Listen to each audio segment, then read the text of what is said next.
అందరికీ తెలిసిందే జర్నలిస్టులు ఎంత ప్రాబ్లంలో ఉన్నారు, ఎన్ని ప్రాబ్లమ్స్ ఫేస్ అయ్యి వస్తున్నారు అన్నది అందరికీ తెలిసిందే.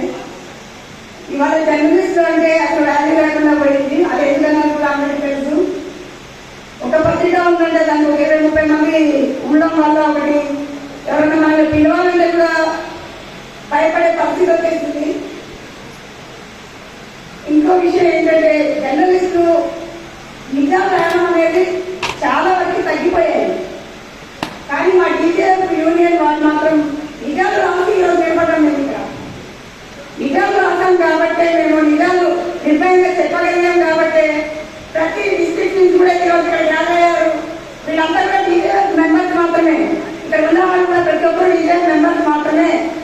ప్రతి ఒక్కరు నిజాలు నిర్భయంగా రాసి నిలబడ్డ వాళ్ళు. దానికి తోడు ఇక్కడ ఉన్న వాళ్ళు కూడా ఏమీ పెద్ద హైలైట్ లెవెల్లో వచ్చిన కాదు. జర్నలిస్టు అందరూ తెలుసు, ఎన్నో సమస్యలు ఎదుర్కొంటూ కూడా వస్తున్నారు.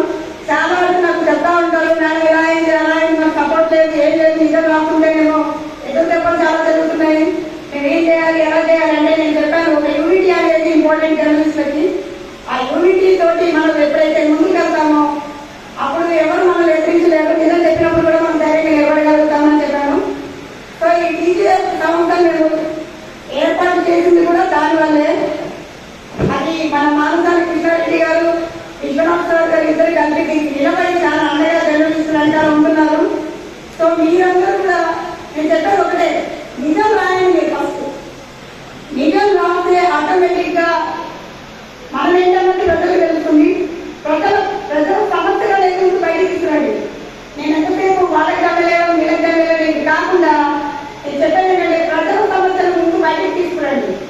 తీసుకొచ్చి ఎప్పుడైతే మీరు నిలబడతారో అప్పుడు ఖచ్చితంగా మీ వెనకాల మనం తిరగడం లేదు, ప్రభుత్వంగా మన వెనకాల వస్తుంది. ఇది నేను చెప్పగలను. ఈ రోజు మేము ఇక్కడ నిలబడ్డామంటే నిజం రాసి నిజం చెప్పి పబ్లిక్గా తీసుకెళ్ళడం వల్లే నిలబడ్డాము. ఒకప్పుడు నేను జర్నలిస్ట్గా వస్తున్నప్పుడు చాలా మంది ఏం చేస్తుంది, ఏం కాదు ఏమవుతుంది ఇవన్నీ అనుకున్నారు ఒకప్పుడు. కానీ నేను ఎప్పుడైతే నిజాలు ఓన్లీ నిజాలు రాస్తానో అప్పుడే. నిరంతర తాజా వార్తల కోసం మా D1 ఛానల్ని సబ్స్క్రైబ్ చేసుకోండి. Please like, share, subscribe D1 News channel.